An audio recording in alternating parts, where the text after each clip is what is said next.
Hello, TCG and Lorcana enthusiasts, and welcome back to yet another Lorcana deck profile. Probably the last deck profile of the first set. Yes, as I'm recording this, the Floodborn set will be releasing this Friday. So, in essence, we're going to have a bunch of new cards. Well, I believe we'll have a bunch of new cards. Let me know down in the comments if this Friday is not the correct release date.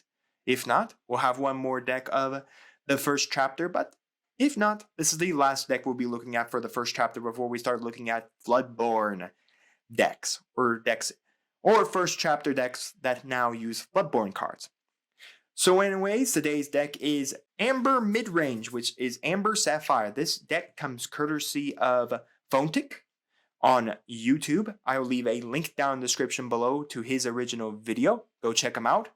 Give that man some support. He's got a lot of Lorcana content up on his channel. But anyways, let's do the card by card. I'll give you my thoughts about the deck and some cards that you can put in the deck for your own flavor here. We have 4 Stitch, 2 Flounder, the 4 Simba, the best combo in the world of putting a 1-drop and then protecting it with a Simba. 4 Phil. This does have the ability to support, which is really nice because it will buff a guy by 3. But also the fact that he's just a 3 body that you can just swing into things. We have 4 Maximus to remove 2 damage from anyone or opposing characters. 4 Mickey Mouse because we are playing Sapphire. We like ramping into our cards. 4 Hades because we want to cycle a lot of our good stuff back. 4 Rapunzel for drawing and healing. 2 Jasmine for healing.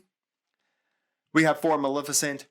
4 Robin Hood. 4 Stitch for drawing. In essence, these 2 draw, but this also allows us to deal with O's evasive targets.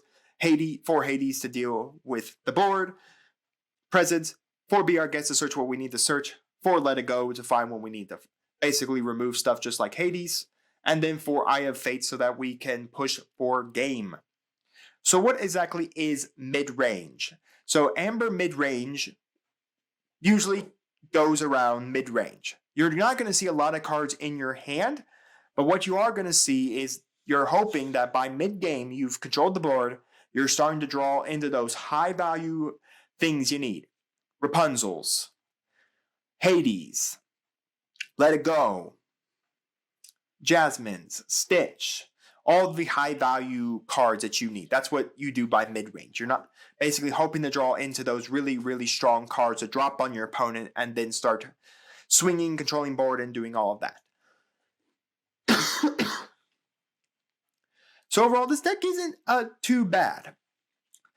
It's really, really fun. The problem that you're going to see is that because you don't have a lot of cards in your hand, you might struggle of finding the cards you need, hoping that you draw into what you need as well. So that is one of the downfalls about this deck, is the fact that you'll have to draw into the cards you need as you hit late game. But you're hoping that you controlled your opponent's board just so well that late game isn't going to really matter to you. You win by mid game. Some cards you can put in here. You can put in the Singer Ariel so that way you can search out your Let It Go's and then, of course, sing them with her. You could put in the Lilo so that you can do the Lilo Simba combo so that you can quest for 2 lore and then have Simba protected. If you really want to make sure that you're winning by mid-range, you could swap out the Maximus for the Mickey Mouse. The Maximus sometimes doesn't always go off, but it is pretty nice if you happen to need to deal with a big guy on the board. You can -2 of its attack power off of it so that your guys can survive and then swing in.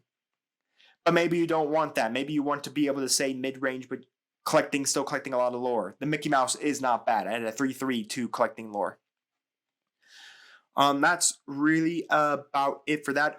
You could put Part of Your World in here. Again, the Hades already does that, but if you're struggling to see your Hades, but you need to start the Hades loop, Part of Your World into a Hades, then down Hades to grab a Hades is not too bad.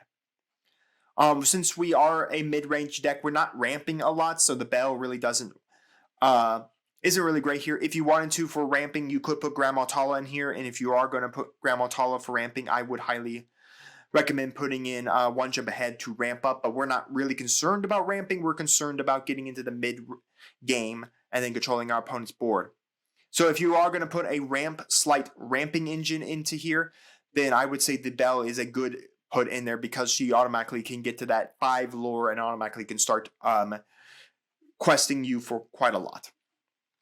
I think that's really it for the cards you'd really want to put in the deck. You might consider putting Develop Your Brain if you really think you need to see your cards. This is not too bad actually in your mid to late, because this will allow you to see the top 2 cards and see, well, what card do I really need to, what card do I need to add to my hand now, and what card can I draw in later? So that's not a too bad of a card you can throw in the deck, especially in the mid game. But yes, that's pretty much about it. Let me know down in the comments your thoughts on Amber mid-range, what cards you would put in your deck, and all of that. And while you're commenting, do make sure to like the video, make sure to subscribe to the channel, and make sure to ring the bell so you get notified when my videos go live for you. And we'll see you here next time on Mama Dragons TCG.